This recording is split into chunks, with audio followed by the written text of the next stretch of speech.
The Connector Next Door is your invitation to meet the natural connectors all around us. They represent the everyday event planners who are energizing their communities every single day. Their stories are familiar, fun, and full of charm. Your host, Lisa Garrow, is a lifelong event planner and has been a connection strategy coach for over a decade.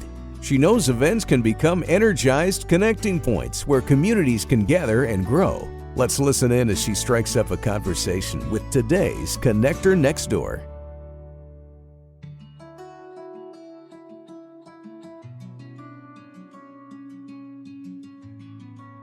Jessica McBride is the tech-savvy assistant and is committed to stay ahead of the curve in today's rapidly changing tech environment. As a former executive assistant, she now provides executive support and administrative training. A self-professed generalist, Jessica has spent a lot of time learning new skills and technologies just well enough so that she can make her life easier. Now is her goal to help others gain the confidence needed to make their lives easier too.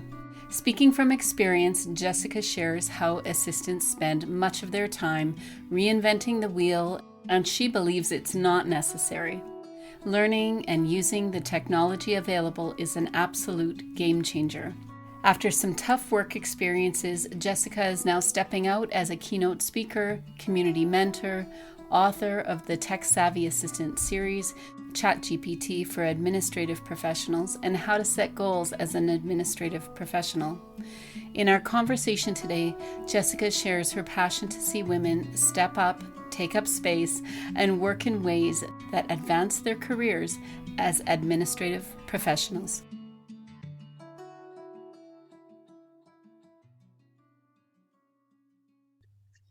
Well, welcome back, everyone, to the Connector Next Door and to a really special conversation that I get to have today. This is going to be one of the first episodes on season 3, and I'm so excited to have this conversation because I know so little about you, Jessica, and your work and the whole world of AI and ChatGPT, and I've just been intrigued over the last couple of months on how you're speaking about this. And so I would love to get into that with you. But first, welcome here. I'm so glad you're here to have this conversation with me today. Thank you so much for having me. I'm really excited to talk about something other than strictly AI. I feel like I've done so many things right now, and I'm just like itching to kind of like expand a little bit and try a bunch of different new things. So thank you so much for having me.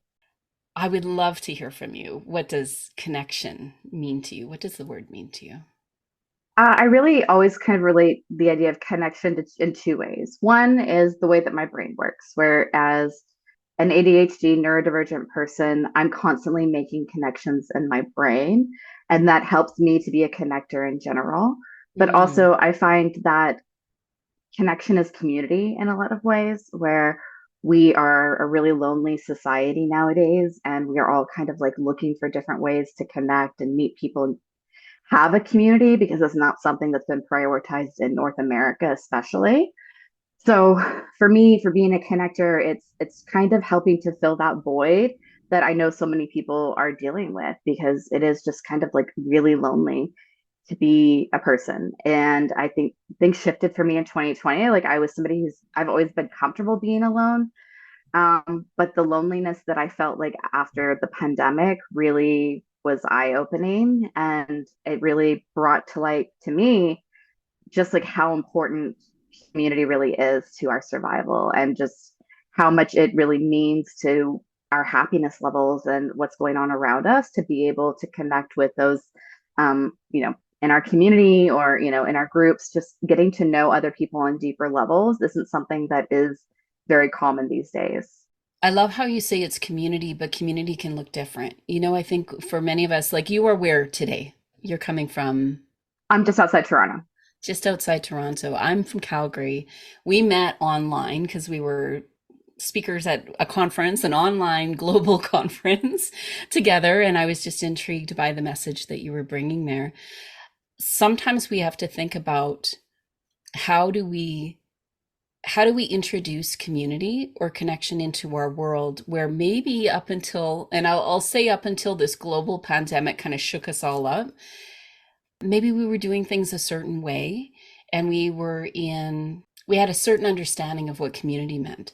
And I think the fact that it's opened it up, do you find that it's actually, was it overwhelming at that time when you were started to think about a broader community, or were you just hungry for it, like just ready to connect with people and learn about people? So I was a weird kid and I had access to the internet. And so because I grew up in a really, really small town in Texas, there wasn't like anybody, I didn't have a lot of friends, right? Mm. So internet community was something that I kind of had growing up, and it was really important to me in a lot of ways. And it really broadened my idea of what society is and the world views, and just kind of having a better understanding of the world. And so it's always been in the back of my mind that like it's important to have a group of people that like loves and respects you and like values you. And even for being just this internet community, they saw me through a lot of really difficult times in my life, including divorces and abuse and all of these like things. And I couldn't have done it without them, without this like mostly anonymous group of women on a makeup board. And just like community can be found in the strangest corners. You just have to be willing to be open and vulnerable. And I think that's something a lot of people struggle with is there's something that I've mentioned in the past that I'm not afraid. Somebody had said it on TikTok, I think, or another creator had said, I'm not afraid to be seen trying. And there is the idea that in order to really let people get to know you and to create community and grow, is you have to be willing to be embarrassed. You have to be willing to say the wrong thing, or be silly, or just kind of embarrass yourself in other ways, not be cool. Take the chance that people won't love your vibe. But when you do that and you are exposing yourself to like different groups, it's you begin to find your people, and then you begin to feel what it actually feels like to have community. And it's hard to turn away from that once you've seen it, once you recognize like when I recognize what I was missing out on, because it's not always easy to find your people, but like so you have to kind of seek them out. What's so interesting about that too is there's a generation, and my generation sometimes says we are so disconnected because of the internet. I've moved to different cities with my girls, and just for lots of different reasons. And I used to say, but that's my community. Like somehow they're all meeting there, even if I've moved to a different place. And when we look at it maybe with fresh eyes and just say, maybe it doesn't disconnect us, is how we use the tool. Yeah, for sure. It's really I don't follow anybody online that like I'm not rooting for. I keep my social media like a positive space. Like I Mm. want it to feel kind of like a community where I am rooting for the people that are rooting for me, and we're cheering each other on. And it's really assess the spaces that you're spending your time in when you are online, because it can be super toxic. People are really mean, but there are your people out there as well. I mean, it's not the same as interacting with your local community. It's not the same as being in person, but it is somewhere that like I've certainly found peace and happiness a lot of my life, because when you grow up in a small town, you're limited very much by your options. And Yeah. I think it's super refreshing to hear from you as somebody that you've grown up with this, that is also part of the message. You've got a positive space where people can be part of that and feel like they can take a chance on something. Yeah. I remember when I had my child, they're 12 years old. And that was kind of like when mommy influencers were starting to become a thing on Instagram. And Mm. it was soul crushing. It was so awful, because it was just like, well, what am I doing wrong that I'm having such a hard time? And they look at their beautiful life, and everything's so lovely. And I didn't have like public social media for like a long time until I really started my business earlier this year. Uh, I just kind of like had small, quiet social media like with some friends, and I just hated it. I hated the fakeness of it all, of like pretending like everything's so much easier, because like at some point in my life, I realized that it's not easy, that like I'm not the only one who's having a rough go of it. And like it bothers me that people project perfection like out into the world because it does nobody any favors. It puts more distance between us because you're making others second guess their life of like, well, why do you have things so easy? And it's like, well, actually, I'm just going to tell you the truth. I absolutely did not, you know? It's really when you understand like other people's stories, it really helps you understand like, oh, well, maybe I could do that. Maybe I could change something that's happening right now. Hmm. You're part of a business community and you're growing your business, and we'll hear a little bit more about your business further on in this conversation. How do you find sort of that sense of community when you've got a bunch of different places that you're feeding into? I have to think about it a lot because it's a bit of a chameleoning, right? Of like, I have to behave this certain way on LinkedIn and I have to behave this certain way in Instagram. And like, I'm trying to be as authentic as possible, but I also do recognize that there are societal rules that like I have to adhere to. Um, and so there is just kind of like a bit of a juggling, but I think that I have a lot of people that follow me that kind of follow me on multiple platforms. So they get a like they kind of get a sense of my whole picture via that. I would love to be able to just fully like be 100% myself, like just on one place, like because it's kind of exhausting. Um, but I we talked, I kind of mentioned earlier about like I don't want to like just be known for like my thing in AI. It's very much like really at the root of what I'm doing is I'm passionate about supporting women. It's like I work in an industry that is 85, 86% women. And as a woman who's been, you know, dismissed a lot of times in my life, who has been, you know, put down and minimized, I recognize just how incredibly powerful the people in my profession are and how much more respect they deserve to be given. So really, you know, I've kind of built this platform on AI, but I want so much more from it. And that, like, I really want to be a voice for my profession to, you know, further us and like open their eyes. Like, you deserve to be treated better. There are better options out there. Like, let me support you because sometimes you've never had somebody support you before. And it really takes like hearing somebody be like, why are you being treated like that? To like open your eyes and go, oh, well, I Mm. don't know. I've always allowed this. Like I just I thought things were supposed to be. So I mean, that's always like such an important part for me with my community is how can I support you best? Like, what are you looking for in resources and tools? Because for a long time, I couldn't find the resources or tools that I wanted, and I certainly didn't feel comfortable approaching anybody like in the space to be like, hey, like, can you educate us more about this? Like, there's always kind of that like wall, I guess. And I don't ever really want to have that. What a neat way to unpack something that I've been noticing in your messaging, where even when we just chatted, you and I, we had a conversation a couple of weeks back, and you were talking about things that hold us back as women, that sometimes we make assumptions around what we're capable of doing, what we're allowed to do when we're using tools like AI. Are we leveling the playing field? Are we putting ourselves in a driver's seat where now we're actually directing our career and directing the things we want to do? You were saying it's really so that we don't have to be hindered, that there's certain things that if we can get support with a tool so that we can move forward and we can create and we can do bigger things in the world. Isn't that kind of the point?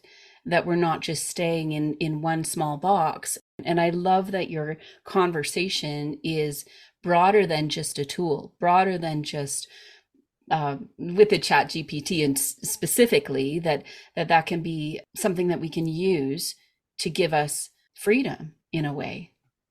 Yeah. I mean, it's the old adage, knowledge is power, right? Like Mm. it's the thing is knowledge has been put up in the ivory tower and it's incredibly expensive to get an education in North America. You're saddling yourself with massive amounts of debt. I didn't finish my university. I had to leave school because of financial reasons. And but I wasn't dumb. Like I also like I had such like skills and talent, but like I would go into a job and I wasn't being utilized. So I would get so bored and frustrated. And I just kind of did this loop for years of like, I'm bored, I'm frustrated, I'm burned out, I'm going to find a new job. And then It's the same shit a different day. It was just another type of admin role that I wasn't being respected. And, I look back at some of the ways that like I was treated and some of the stuff that like we put up with. And it's so frustrating because we weren't given the words to say, like, this isn't okay. It's not okay to be treated like this.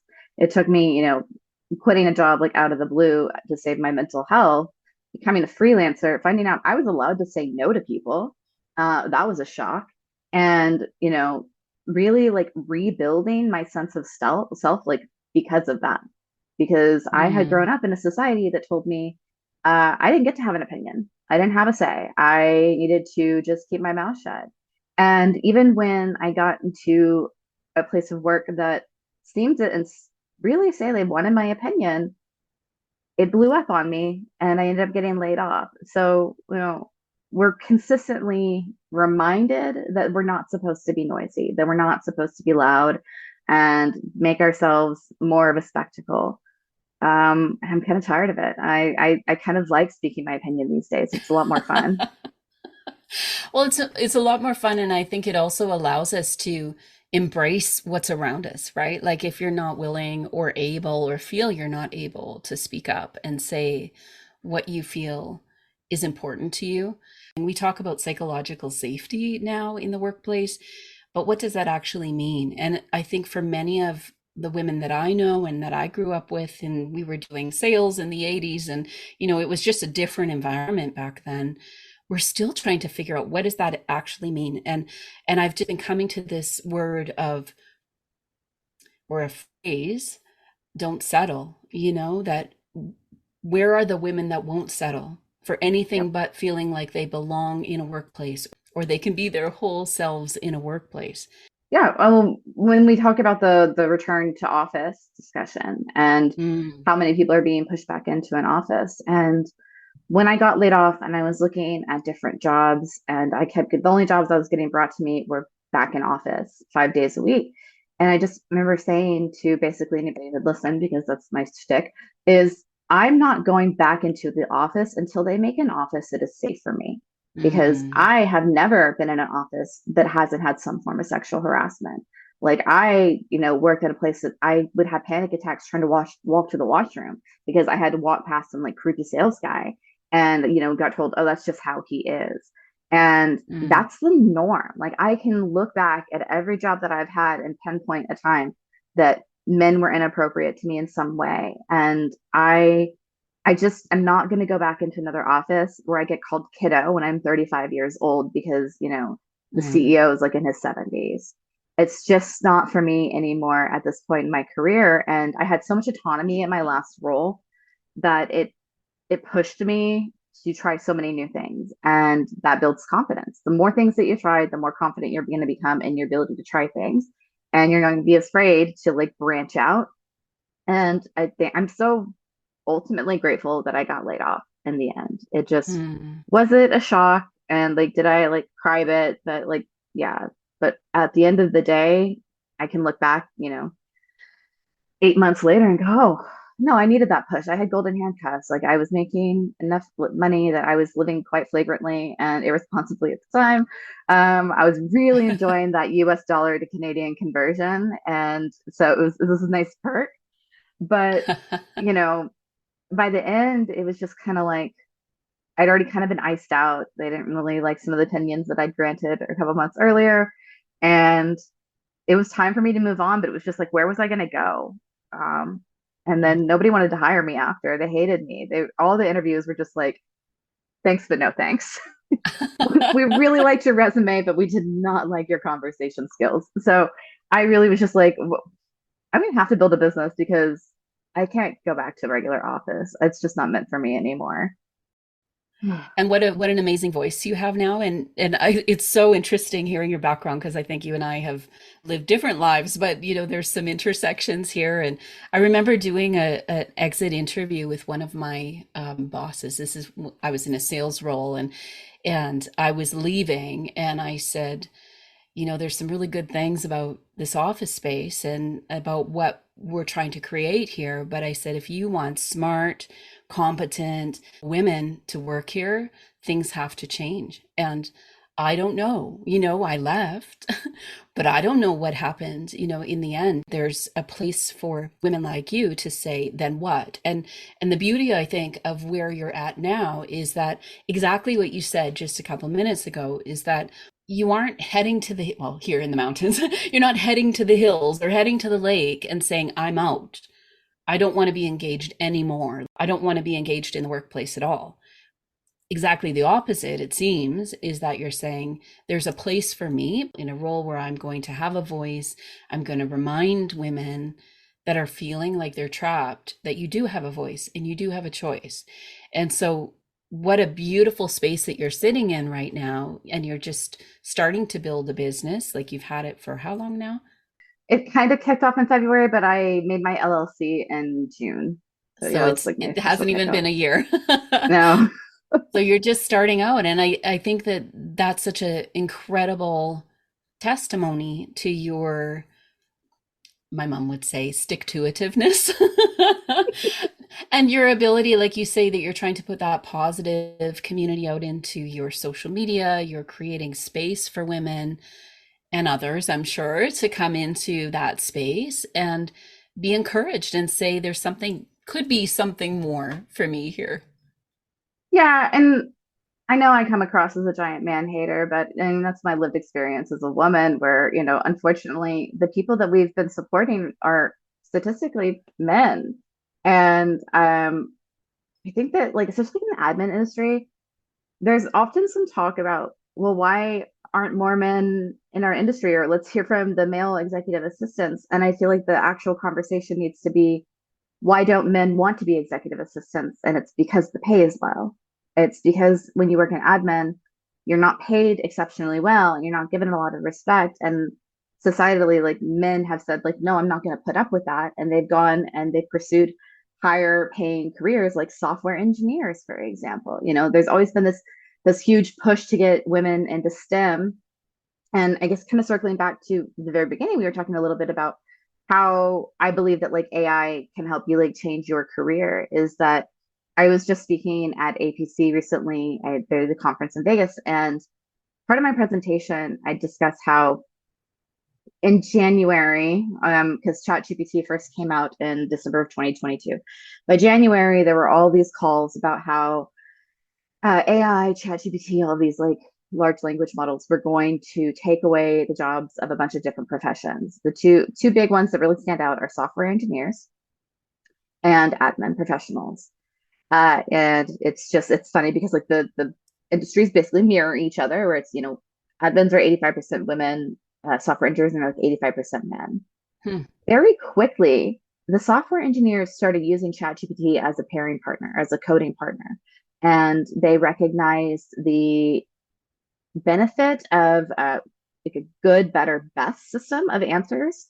Um, and they're very collaborative. They're very quick. They've always, like, shared tools and resources and, like, had coding libraries.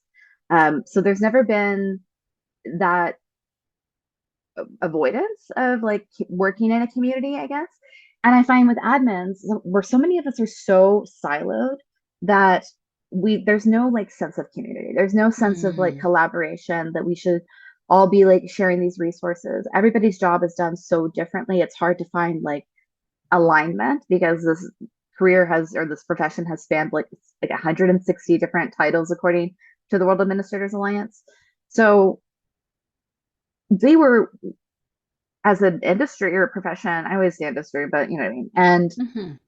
they were less keen to use it. They're immediately, like, good girl syndrome kicks in of, like, well, I don't want to get in trouble.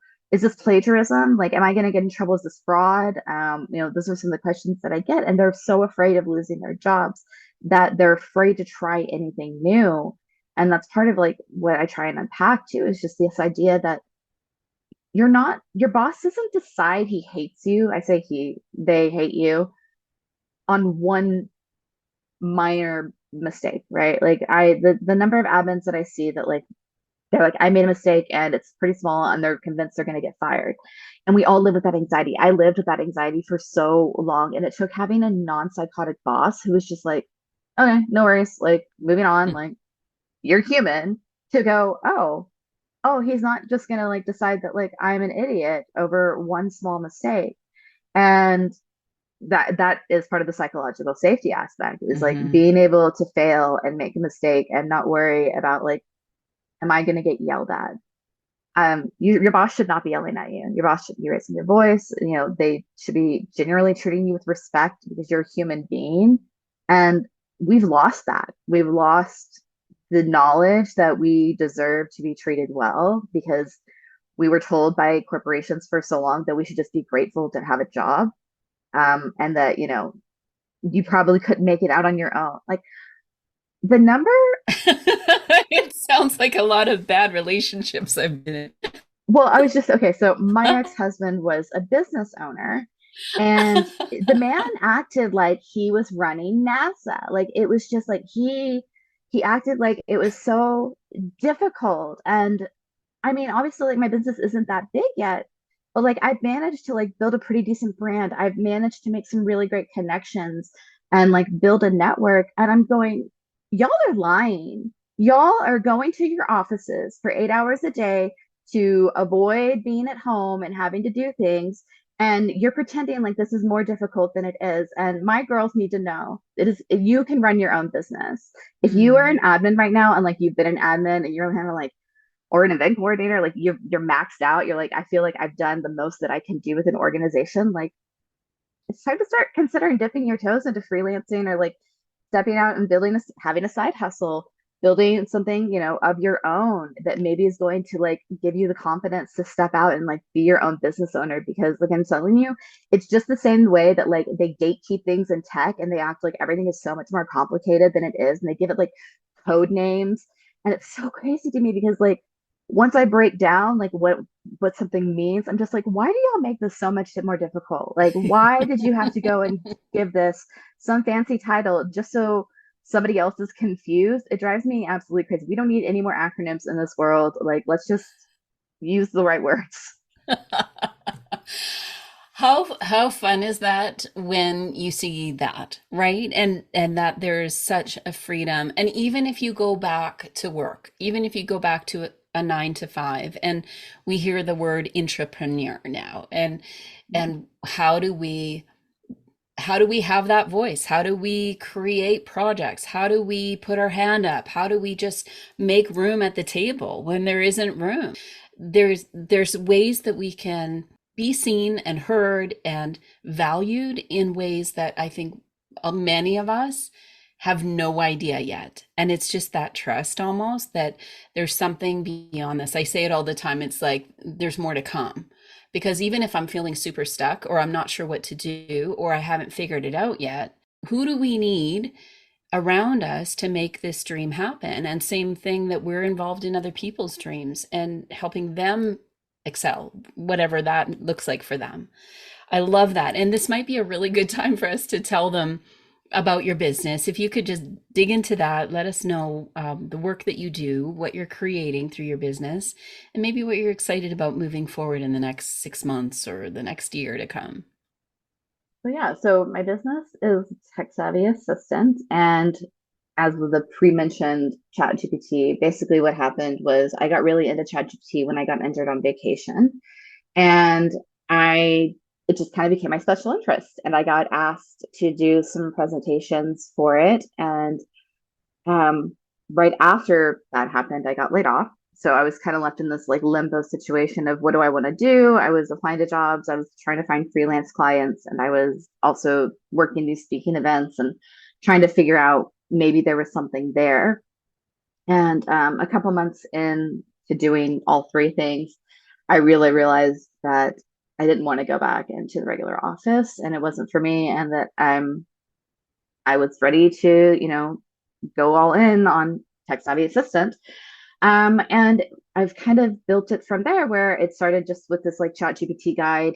And then I have added a newsletter. I have been, like I just spoke at APC, so I was asked to speak at a really big conference, which is really crazy. My For husband estimated that there were 800 people in the room. Oh, is that right? Amazing. Can you Yes. tell those that don't know what that is, what it Oh, is? Administrative Professionals Conference. Perfect. Yes. And so that was really exciting. I have a course that's launching and is going to be available like pre-recorded if anybody is super interested in that. And that's going to be how to use ChatGPT in an administrative way. And I'm working with a couple different companies. I really have enjoyed building partnerships with other brands where I find that like in the UK, they have a lot more perks for being an admin, where there's a lot more parties and things like that. So really looking ahead into 2024, it's really like a big aspiration of mine to do like a very bougie offsite where it's, like go and like we have like a cocktail hour on Friday and then like Saturday is training and then like Sunday is like a fun brunch. So shout out to any sponsors interested. I'm looking for people to fund that endeavor for me. But ultimately, I just kind of want to bring like the fun back to like learning for admins. I find that a lot of presentations are kind of boring, and I certainly have never been inspired to like join them. And so I want to bring the fun back to it. And I have a couple different like other events coming up. There's going to be a Zapier automation workshop with Christina Romaine. She's the executive assistant to the office of the CEO at Zapier. And then in December, I'm doing just like a little fun event where we're going to play on Pinterest and make vision boards for 2024, just like it's like a low key, like little fun thing to do. But yeah, just I really like I enjoy building a community. I want people to have fun and just feel like, oh, I'm just like hanging out with a friend. And, I also may learn a few things. That's so great. You were talking a lot about confidence and you're talking a lot about putting yourself out there and having a voice. And to some people, maybe that are not familiar with doing that, they might feel like, oh, that's just such hard work. That's not possible in my world. What I love about what you've just said, though, is that we can be living that way and standing our ground, and we found our feet and we have our voice, so we can do that. But at the same time, we can have fun and we can build a community and we can feel like we belong and we can get creative with how we show up at work and also how we use these tools. And so maybe as we're wrapping this conversation, is there anything about using AI or specifically ChatGPT for a planner that is either planning an event, promoting an event, kind of getting their team rallied or their community rallied around an event? What would be a great application for planners to use some of these tools? So ChatGPT, large language model, it's been trained on massive amounts of human data. So I love to think of it as a thought partner. Think of it as your really smart coworker who's going to be able to give you instructions. So if you are planning an event and you're like, I have this weird theme and I've been asked to, find some kind of icebreaker that ties into, the theme of like I don't even know, synergy, some corporate buzzword is like asking ChatGPT, like, can you create an icebreaker around this, theme? Help me think of gift ideas. Now that ChatGPT 4 has access to the internet, you can use it to help find venues. You could, if you're looking for restaurants, there's like plugins, for example, that are basically like apps for ChatGPT that allow it to use the data from other websites. So like OpenTable is one, for example. And you can say like, I need to find a restaurant that has, vegetarian options within walking distance of this address in New York. And I believe their walking distance is 3 kilometers or, something like that. I don't even know. The New Yorkers love to walk. It's not a problem for them. But like, man, when I went to visit New York and they were like, oh, it's walking distance and they're like walking across highways, I was like, I'm going to Uber. It's good. But using, these tools where basically you're circumventing all of like several hours of work of research because it's the same data that you're going to go in and be like, okay, let me click through a bunch of different restaurants on OpenTable and like check out their menus. And look, I love looking at a menu all day. Like it's my favorite hobby. I love to look at menus, but when you're in a time crunch, it's one of those things where like I just need to find, and it goes kind of back to that good, better, best idea of like I don't need the absolute best restaurant in New York City for an event. I need a restaurant that is in walking distance of my location, has, transit nearby and can tick all these other boxes and also has like pretty good reviews. So it's helping me take all these different steps that I already have in my brain and kind of doing them for me. So I do think that there are so many use cases for event planning. I love that. It's going to be really interesting to see how this evolves over time as it becomes more adopted. I am so like green to it all, and so I'm really interested to learning from you and from others. And I'm even thinking here in Calgary, I'm like, who do I know who's having this conversation? I don't know anyone that's having this conversation and is able to apply it to an admin or a planning type of role, because it doesn't it's not rolling off of our tongues yet. And maybe I'm just not in the right circle at the moment. But I think that the application part of that is always what I'm looking at. It's a cool tool and it's kind of interesting. But how do we get it in motion so that it makes our jobs easier, and that we are, like you said earlier, that this idea of getting more creative and creating more with what, like, our capacity is so huge. Like, how do we just keep moving and creating and doing amazing things in the world? That's part of, I love when you say that it's a thought partner. How can we utilize it that way? That's a fantastic learning that I'm going to go on that journey. I'm really excited about that. I get the best results when I just talk to it like normal. Like I would be asking somebody who's really smart and that I had all the time in the world to pick their brain. It's that person that you'd love to have a coffee chat with, but you're like scared to ask them, and you can just ask away. And like I said, it's really changed the way that I think, because it lets me talk through things without having to bother my husband in the middle of his workday too. Amazing. So are you open if people reach out to you for them to continue this conversation? And Yeah. how can they do that? What's the best way to get a hold of you? So my website is techsavvyassistant.com. You can find basically all connections there. You can find my Instagram, which is at the techsavvyassistant, as well as you can add me on LinkedIn. It's under Jessica McBride. And I do talking presentations. Wow, that sounds very professional. I do speaking presentations for small groups, and I'm definitely looking to kind of branch out. So if there are, I'm happy to personalize my content to other professions and branches of our field, because I do think that there's still a lot of different utilization ways for it. Amazing. We'll have to have you at maybe a future Candy event or something. I'm sure that's a topic that we could fill a couple of hours, a whole week, sure. Maybe. We'll do a whole intensive. But anyways, thank you so much for taking the time today. It's just been so interesting and just inspiring to get to know you and who you are and how you've come to where you are today. Can't wait to share this with everyone out there. Thanks again. Thank you.